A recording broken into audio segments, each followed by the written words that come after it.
was with the 24th Division, which was the first division that was in Korea. To join the Army, and I went to try to get in, and they wouldn't let me in because I was too skinny. So I had to go for about 2 weeks, and I had to eat a lot of stuff so that I could get a weight, so my weight would be heavy enough. So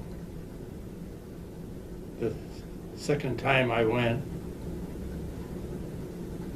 to go to the Army, they finally decided that I could sign up.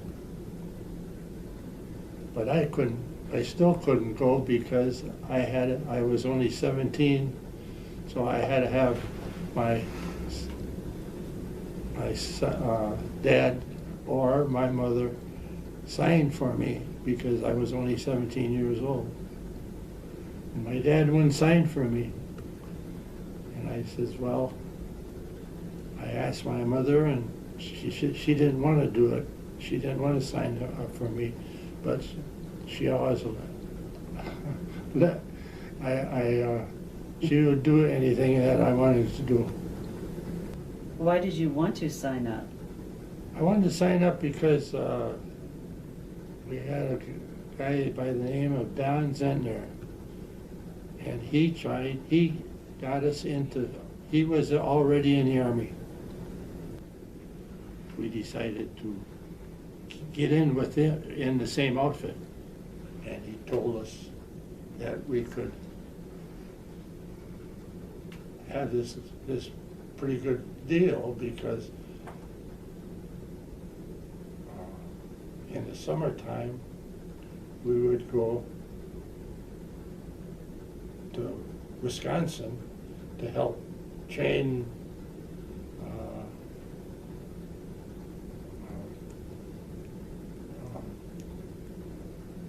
young guys in the National Guard. See, when you're through with basic training, then you get shipped to where you want to go at that time, and then we could pick our time, our place to go because we wanted to get into ski troopers with Don. See, Don was already in one winter with them, and he said that was really the greatest thing, you know. Skiing all day. So we were up we were going to be up in those mountains and learn how to go any place possibly be, because you were on skis most of the time.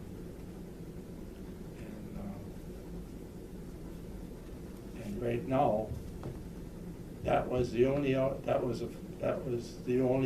ski troopers that there was at that time, and now there isn't anyone anymore.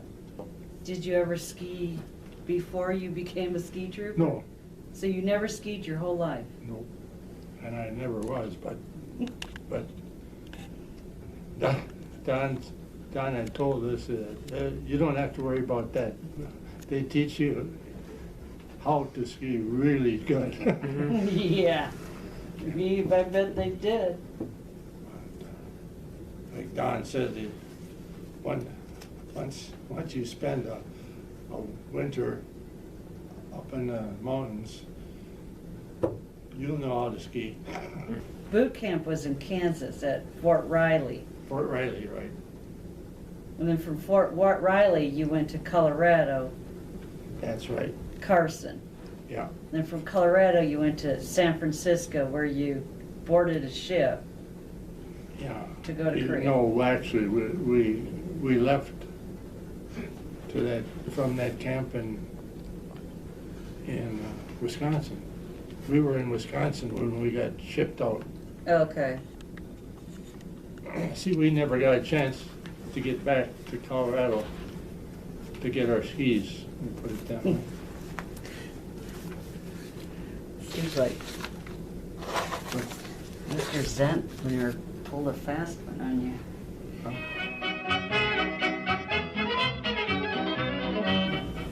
But I remember when we got on the ship in San Francisco. Yeah, yeah, and, that one. I saw you when we went under the big bridge and past the Alcatraz, and that's the last I saw you.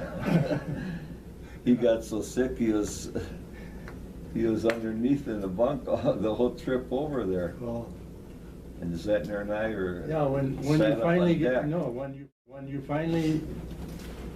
finally got something to eat. Yeah, we brought you something. Yeah, if it wouldn't have been for that, I don't think I would have made it. How long did it take to get from San Francisco to Japan? 11 days. 11 days. Oh, Lord. And the thing is that they packed so many of us in there to get everybody over there in Korea in a hurry that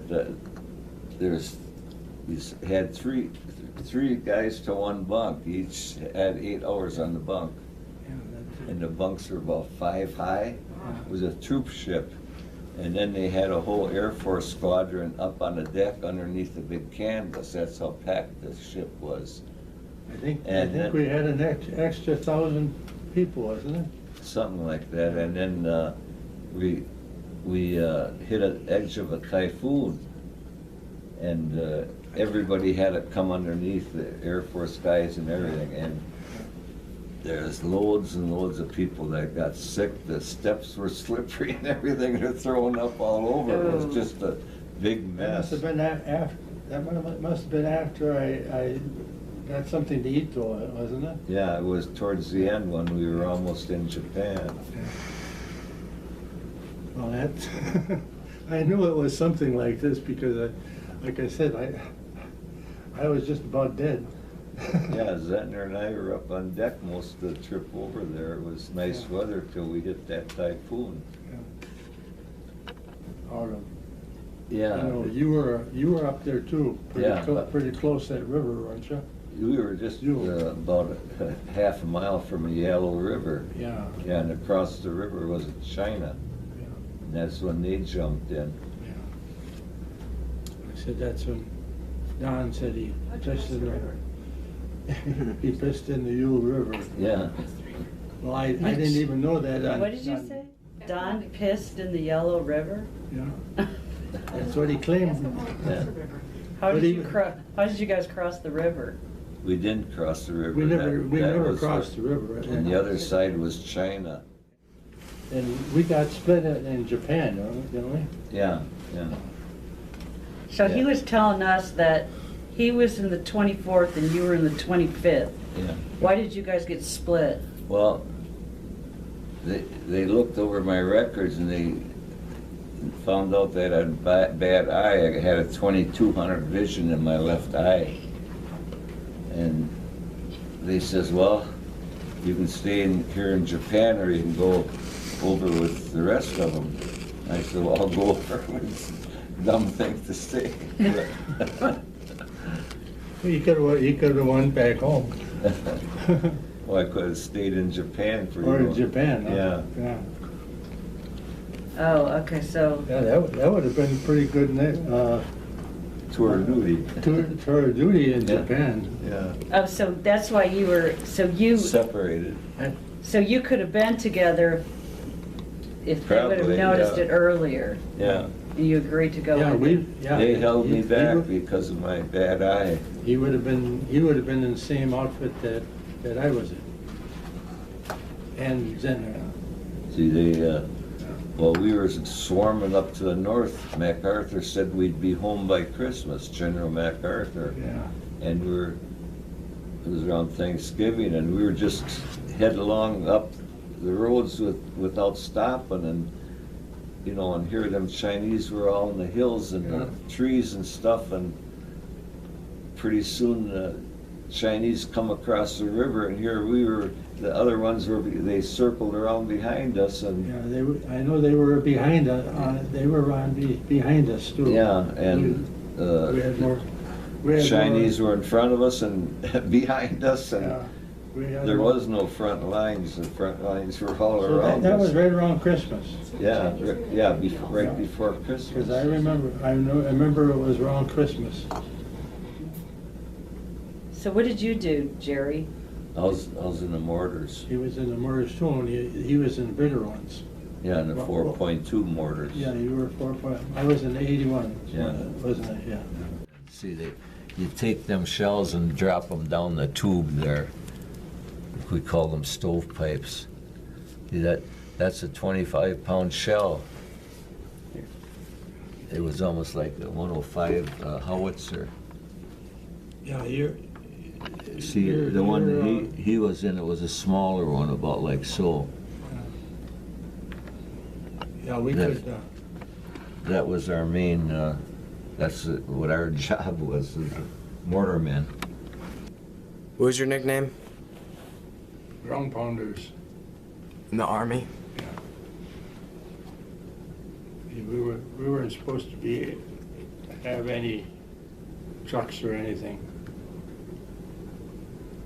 We were ground pounders, that's what we called them. What do you mean you weren't to have any trucks? You had to do everything by foot? You did everything on foot, right? I was 18 years old when I was there. So very young.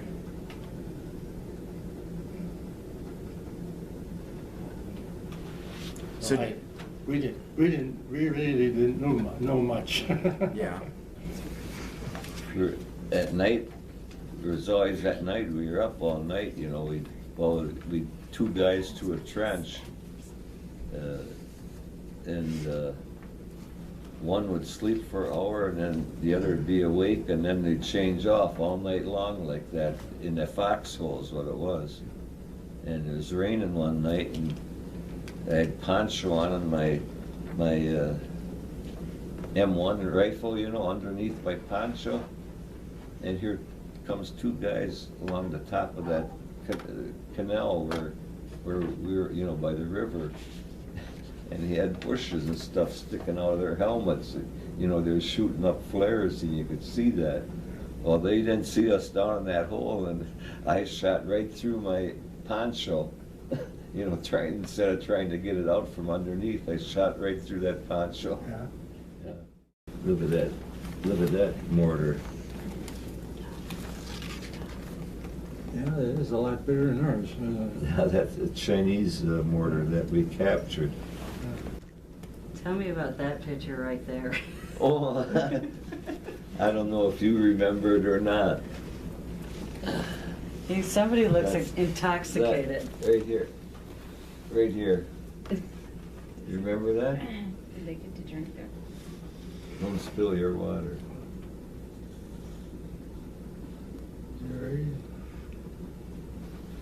No, here.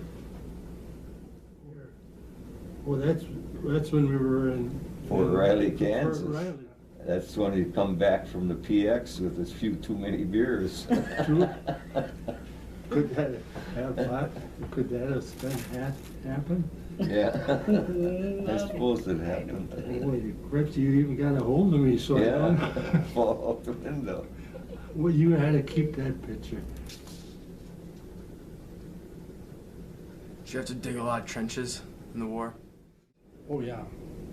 You do that all, constantly. Mm-hmm. When I first got there, the first night that I got into combat, and they said, you better dig a hole. Mm-hmm. And you couldn't dig a hole because it was all rocks. But I'll tell you, when you got a lot of stuff laying over you, and you don't know, see, when you first get there, you don't know if it's our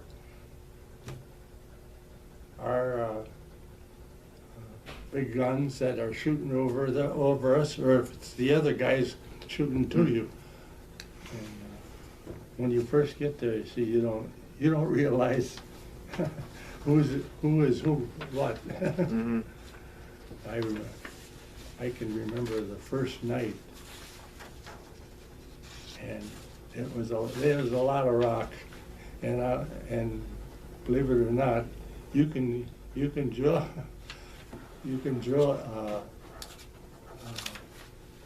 get a hole in a hurry if you figure that you're going to get killed. Yeah. Yeah. So you must have ran into that Oh, too. yeah, well, You, there was one time we,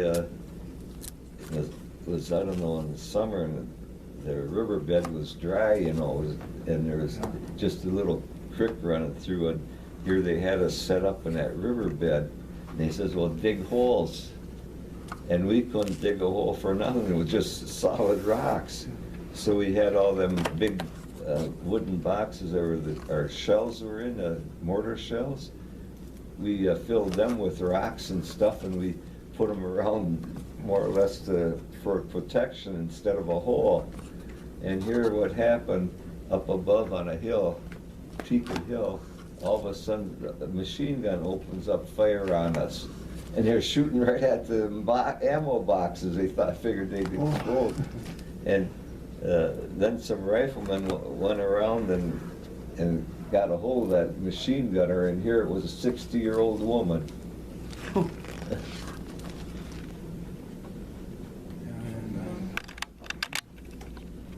All right. Talking about the foxholes, you know, one day we were in a small area, hills on both sides of us and trees, and we each had our own hole, and all of a sudden there's a sniper starts shooting down at us with zing, zing, zing, and I went running for my hole, and I landed on top of the Catholic chaplain. See, he was visiting and he didn't have a hole to go in. Oh my goodness. So every time you moved, you had to dig your own hole? Usually, yeah. With your hands? No, Did you we had them You had little little shovels that you? entrenchment tools, they're Oh. about that long. I had one land real close to me, and it blew me from a distance of about where we're sitting from way over to the other side over there. Anyway, and I was out, you know, because it was just huge The concussion. concussion. Oh. Oh, it knocked you out? Yeah, it would knock you out. I was knocked out, and I was, see, I was gonna tell you this, and when the guys that were near me, they thought I was dead, because like I said, I blew it quite a ways, and I was laying in my back. How far do you think you went? Huh? How far did you fly? About the distance from here to the refrigerator, at least. So about Yeah. I really don't know. 20 feet. I really don't know, because, see, it landed real close to me.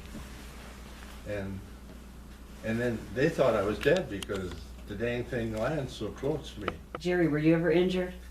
I got right across the chin right here, I got a piece of shrapnel, just barely nicked me, I got a scar under here. Huh?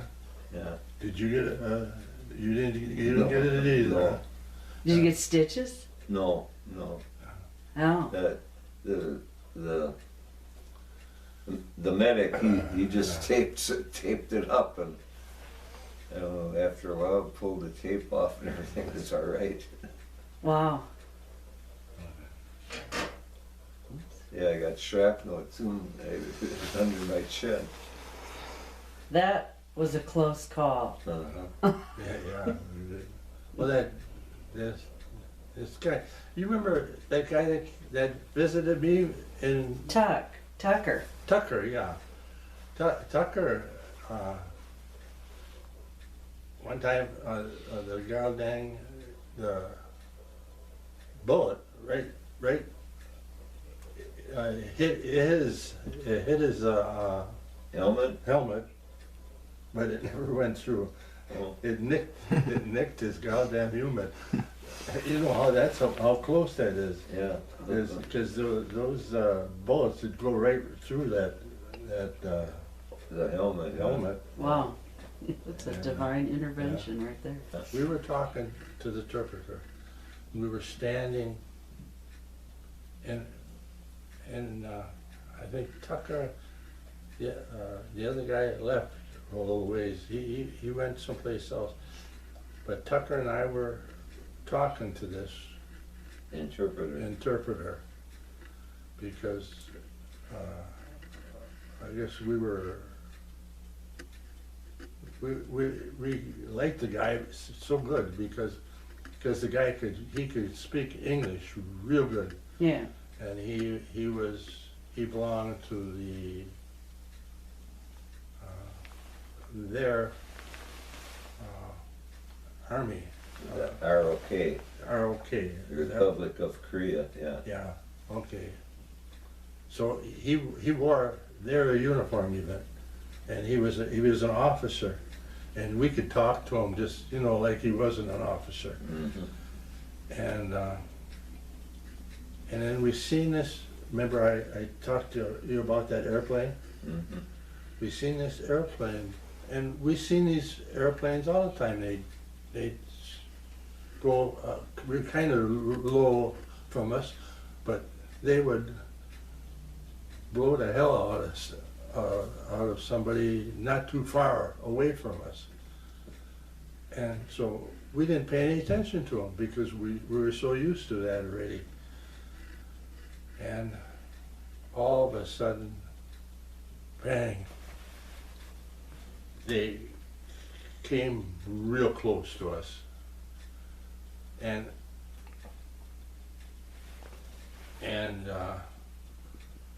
me and Tucker just took off, and we went the other way, the opposite way, because we knew if they come around again, then they were come out with a Machine gun. machine straight gun, from- machine, yeah. So Tucker and I just ran, well, because, and we noticed that this other guy, he was laying on the ground. So The interpreter or the the other? interpreter, Okay, see, the other guy had walked away a ways. okay. And so Tucker and I we ran like crazy. Did you run for a foxhole or And, something? yeah, no, one of these, where they had the Kind of levees like? Yeah. Where they have race paddies? race paddies, that's Oh, what I'm okay. trying to get at. And some of them were pretty deep, and some of them weren't. And what Tucker and I, we went across a little road, and then there was a deeper one. And we wanted to get on the other side of that, because, I mean, we knew that airplane was gonna come back, see? Yeah, they circle and come So- back. so on we were straight, quite- yeah. So we were quite a ways back. And anyway, then, when we were through, then when they came through with the machine gun, Yeah. then they found out, then they Made a knew mistake. then that they were doing wrong. Uh-huh. So they never did put the flame deals on there. Remember, they had the big flame Oh, the napalm bombs? napalm, yeah. Yeah.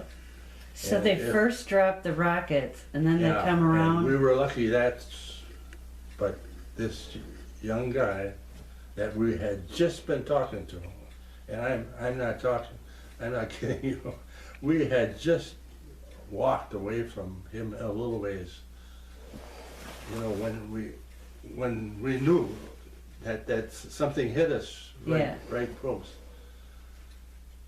And then we walked, and when we went back, and here he's laying on the ground, and the whole top of his head was off. Oh, this is the interpreter? Yeah. So But it was that close to yeah, you? it was that close to me. Did you feel the impact? Well, sure, because we Okay. were, So then you ran. but we were going the opposite way, and Okay. most of that thing was that way. And when me and Tuck we had walked quite a ways before it happened, before the bomb came or whatever it was. Anyway, and then we walked back, and we were the first ones to get there too when we went back, and he was, and then there was some other guys that were quite a ways away from us that they were playing cards, and they had one of those little sheds, you know, that it was all stone and Oh, and mud, everything. mud straw shack? Yeah. And so these guys are all just, they're so, and there was about 5 or 6 guys that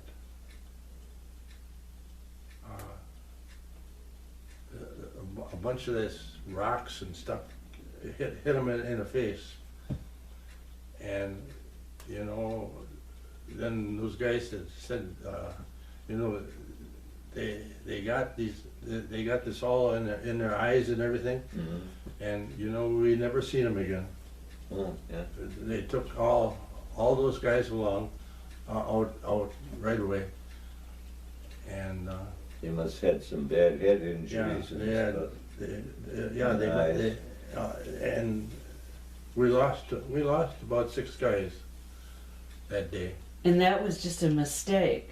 and that was a mistake. Friendly fire from Yeah. planes. Wow. And then this big guy says to me, "Do you realize how far that you jumped in that on the other side of that?" He says, "There's no way that a person see." And there's this little fun about it, you know. He said, "There's no goddamn way that a person can jump that far." And, you know, by golly, I walked over there, and I'm not kidding you. I would never be able to fight to jump that doggone far. And I landed on the other side, and then I was way down. And by the time the airplanes came back, I was way underneath the That levee, huh? the levee, and you know that I think I even told, you know, I haven't told very many people that stuff like this happened. You know, Yeah. I think like Zentner, or not Zentner,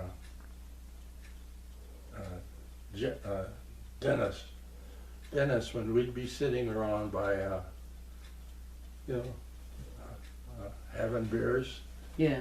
I think Dennis is one of the only persons that I ever mentioned that to, and to tell him that I jumped some goddamn far, and Good thing you have long legs.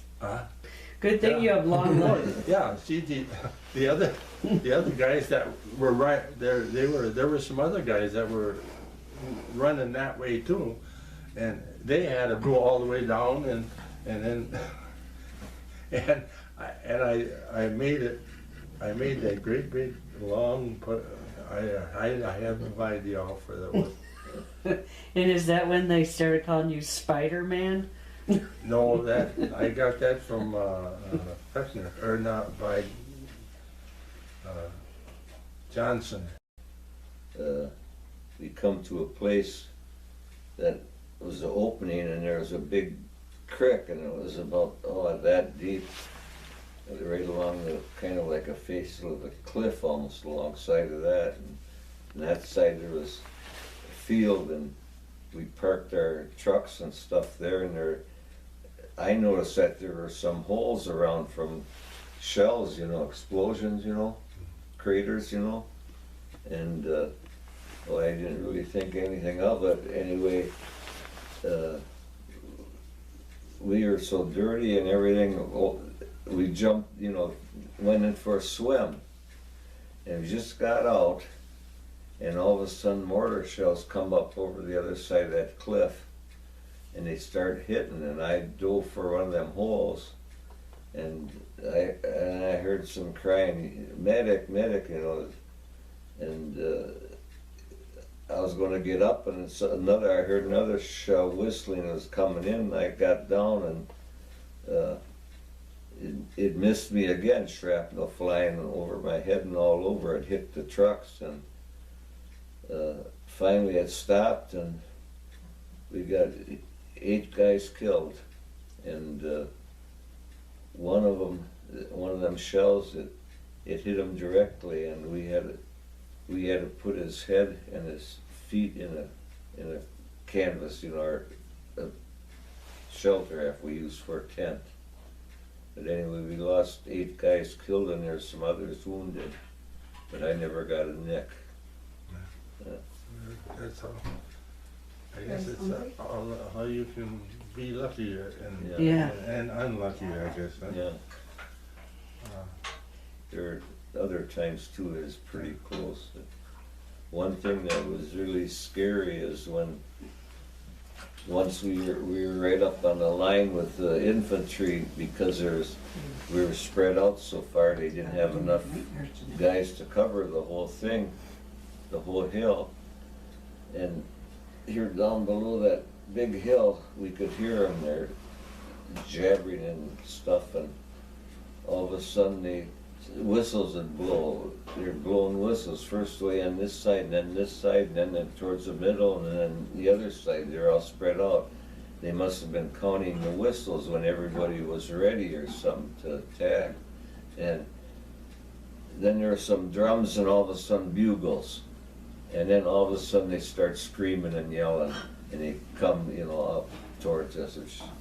And they must have been, I don't know, 20 to 1. And luckily we were in foxholes out in the open, not, we were, Yeah. and they were mowed down like crazy, but they got pretty close to it.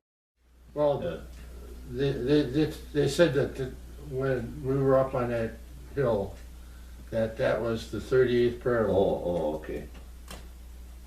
And I was just wondering how, I know it didn't, that hill, when we got close to it, it was full of North Koreans. That whole hill was full of North Koreans. And it didn't take us long to knock them off of there, Yeah. When we were up on that hill that night, before it got dark,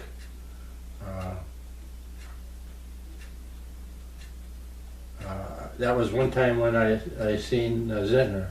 Oh, He was up there, oh. and they were real close to us at that night, that day. And for some reason, we were headed south, and you could see Chinese every once in a while. And Chinese, they told us that they didn't have a lot of weapons. For each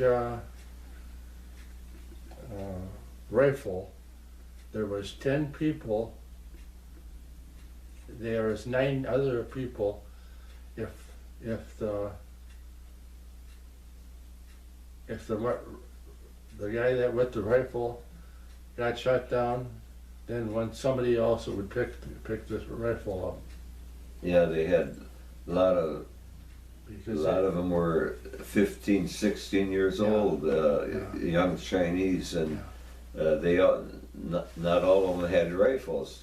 Yeah. And one guy gets shot down, then the next guy pick up the Yeah. rifle and Yeah. they keep Yeah. coming. But I could see this Chinese guy running. He was running, and he was running almost right with me, you know, only I was on the other side of the river. And I knew he wasn't the guy with the rifle because he didn't have he wasn't carrying anything. And he was running about the same speed that I was. And after I got through it, after I got away from him, I thought to myself, by golly, you know, I could have shot that guy down.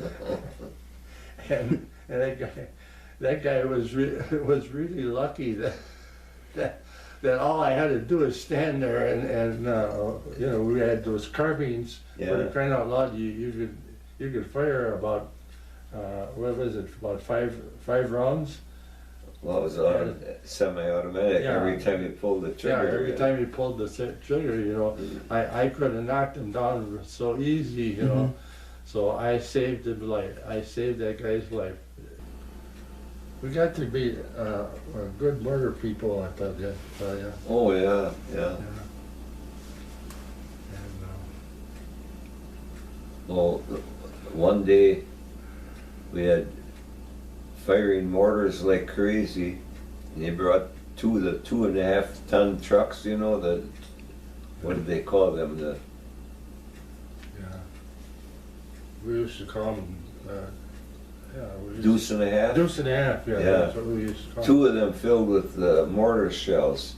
And we fired that all day.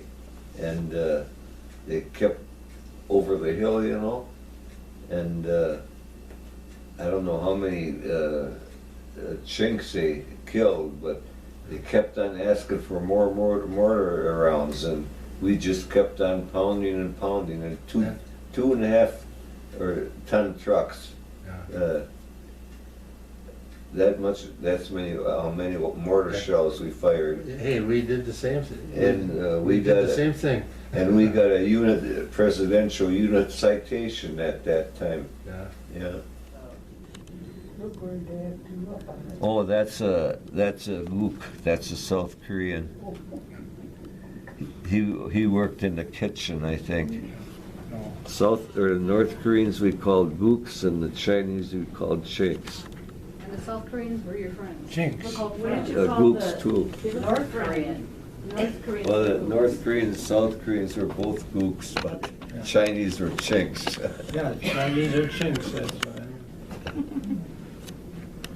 I remember the division of Turkish guys over, and they were attached to our division. And one night they were right next to us, and we exchanged cigarettes. I give him a pack of mine, and he give me a pack of his.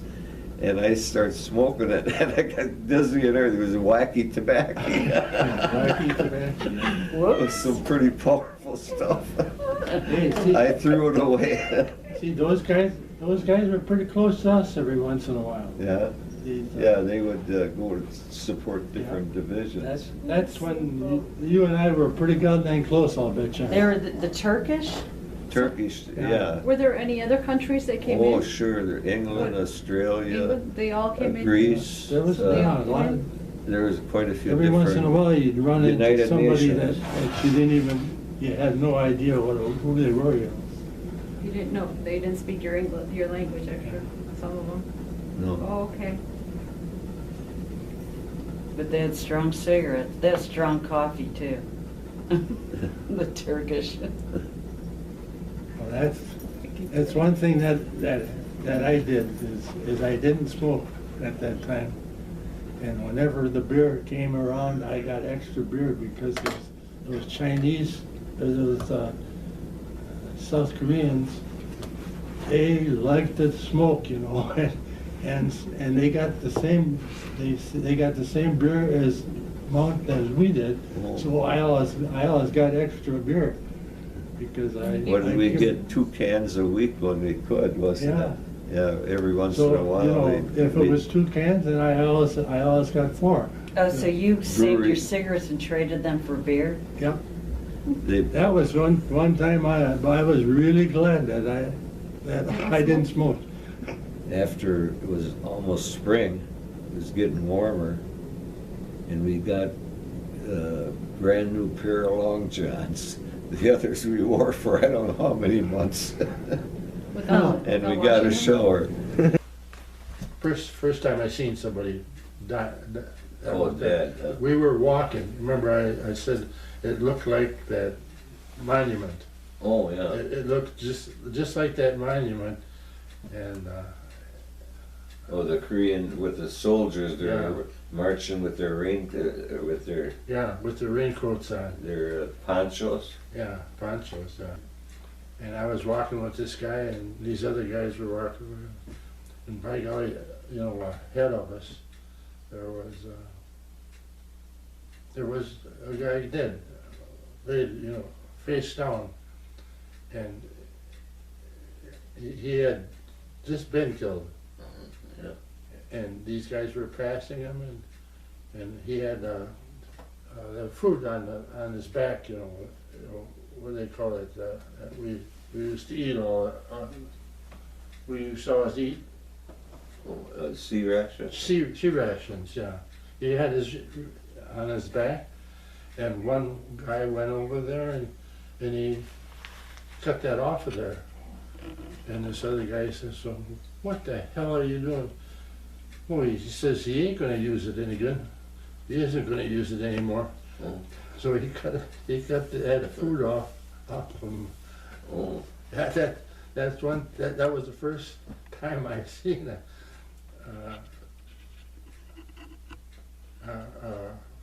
One of our guys dead, you know. Oh. I even got the name of the capital of North Korea, where I got that. Pyongyang. Where I got this picture. This. Did you ever see that? With you and the Korean flag? That flag? I was looking at that. I took this out of a school. We were in this huge city. Yeah, it was the capital of North Korea. And so they told us to just go through the schools and stuff like that to see if there was any more North Koreans in this town yet. And we went in that one school, and that's where I got this. Was it hanging up? Yeah, Like it at was our hanging schools? up. It was hanging up, and it had a great big blackboard up right next to it, and I put my name and put Merrill, Wisconsin on there, right on there. I scraped it right into the blackboard. It's probably still in there. Yeah, Dan Woller, Merrill, Wisconsin. At one time, when we were pretty close to the ocean, we had Oh, the battleship. Wisconsin.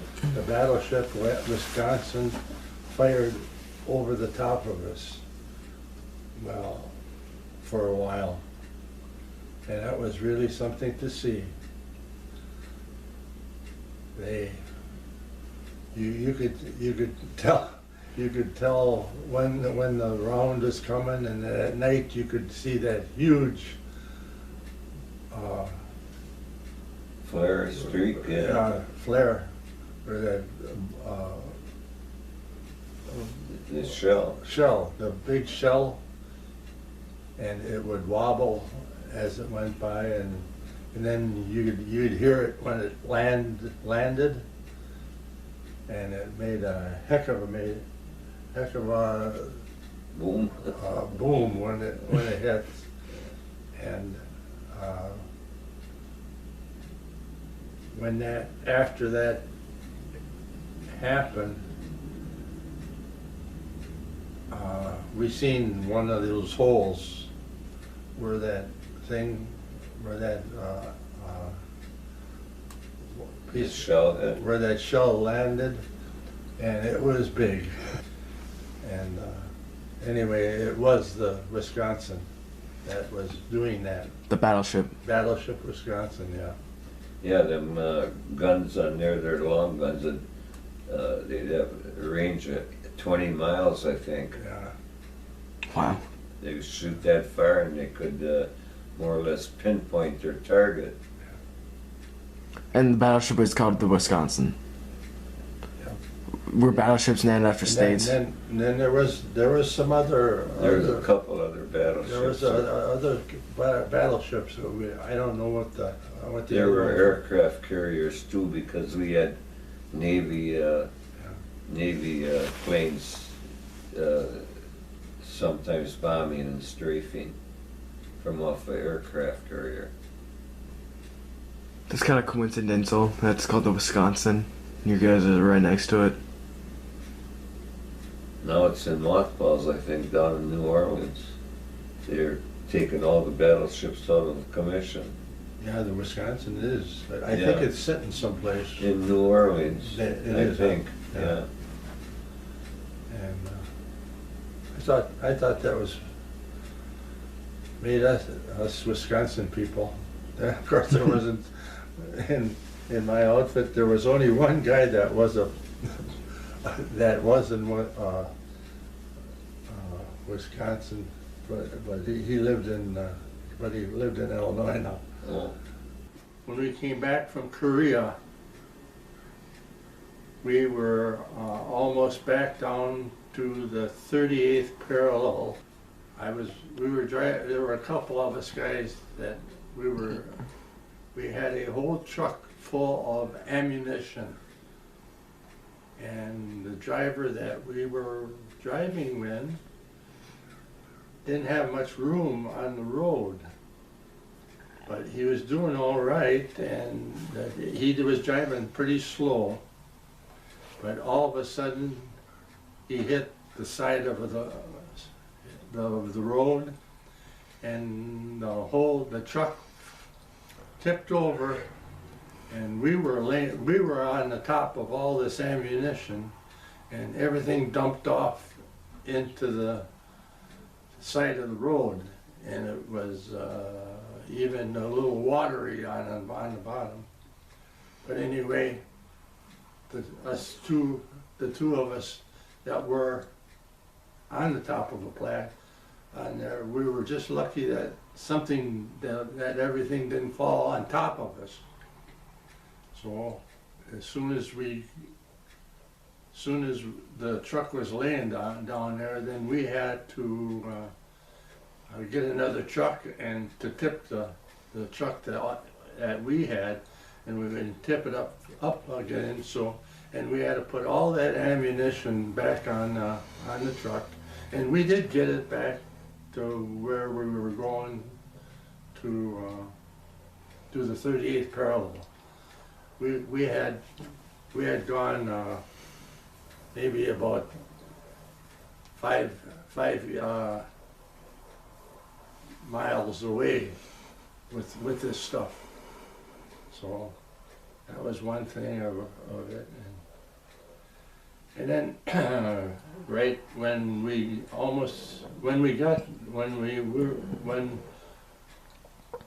right towards the end of it, there were so many Chinese people. They were run out. They ran out of food. They ran out of ammunition and everything. So we all together, we had to take some of these guys all the way back further to get them out of the way. So anyway, we had a truck, and we had about almost 50 to 60 people, Chinese. They like I said, I think they were glad to even get in the truck because they hadn't been eating for a while, and because they were a long ways from home, you know. And so anyway, they were all on this truck, and two of us guys sat on the back, on the front of the truck with our rifles, and we were the only ones. Only two guys that we could make sure that they didn't try to do something. But that was another deal. It was maybe about 5-10 miles away, further south. But anyway, we made it anyway with all those guys on the truck, and then of course they went to where they all went, you know, where the Americans put them in jail or something. We don't even know where they all went. But it was kind of interesting to just have two guys to watch that, so they didn't do anything, but they didn't have like I said, I think they were also hadn't been eating for quite a while, so they weren't that hard to take care of. So how old were you when you came back? I was 19, and when I landed in the United States, that same day, it was October 9th, I was 20 years old when I landed in the United States. It just happened that way. Then we went to school, our home. We went to school, home for almost a month. They gave us quite a bit of time. And then they asked me what I wanted to do, because I had about a year yet to go in my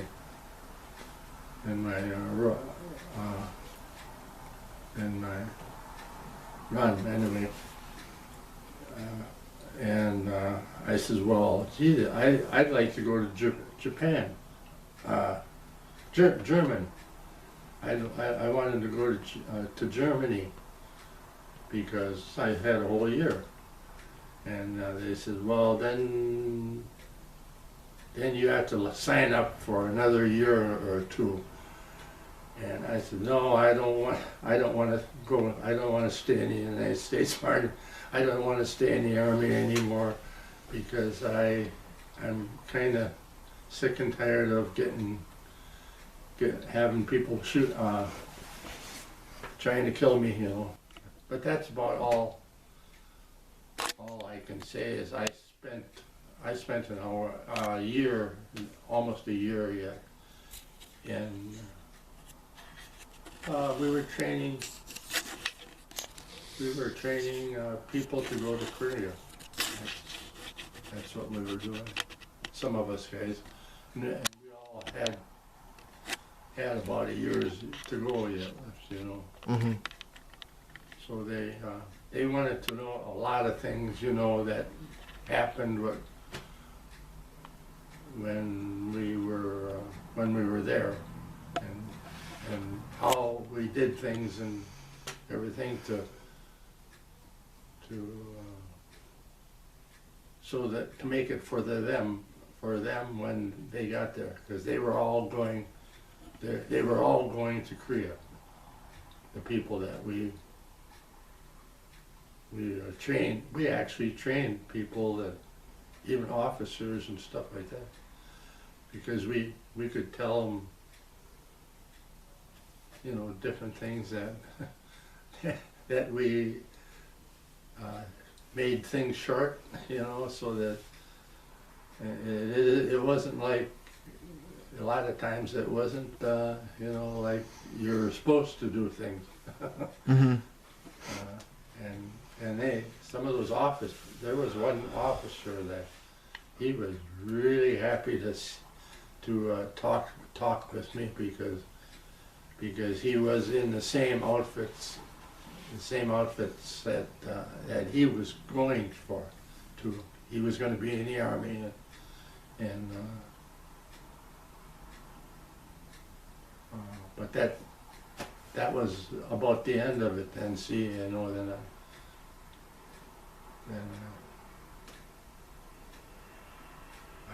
I spent, yeah, I had a good time out in Carolina because we didn't have to work very hard for a whole year. We just had to talk to people.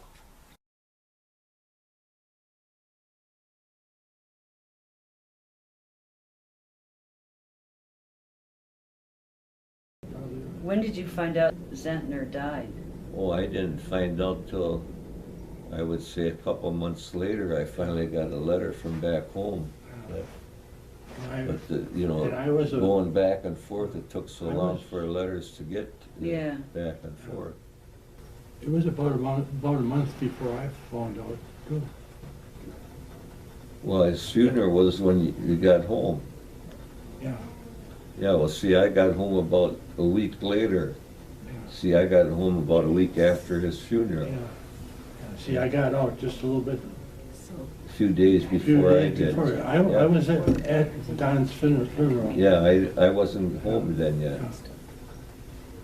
How long did it take to have his body come back? And Well, I think he was in the same boat that I was, oh, because it's the way it seemed. Because I was no more than home and Don was home. But thing is, he was killed Yeah, quite a bit earlier. oh, yeah. They must have kept his body somewhere. He was, yeah. He, you know, when we got back to the 38th, that's when I found out. Oh, That's when I found out, and that was about a month before we actually got back down into South Korea? South Korea. Yeah. Yeah. The 38th. I think we were on the 38th when I found out, Oh, because we had movies. That's when I found out. oh, Because I was out, we had a picture, a movie that time. And then this guy that came, you know, just,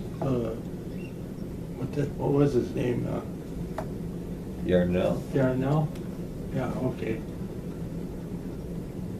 He is the one that told me at this movie.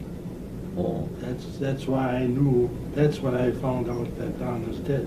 oh. No, I didn't hear for it.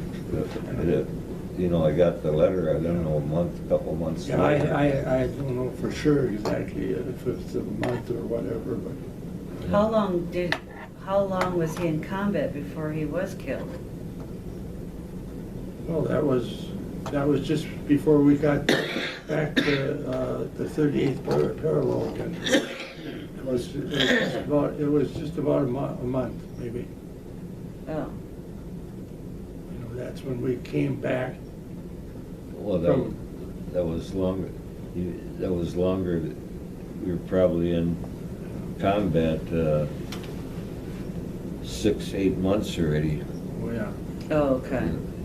Yeah, because we were coming back again before he got killed. Yeah. In fact, he was pretty close to the 38th, I think, when it happened. When did you start doing military funerals?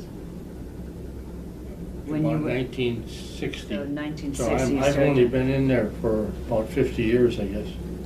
Yeah, but 50 years of funerals. It's a lot of military funerals. Well, see, I had a job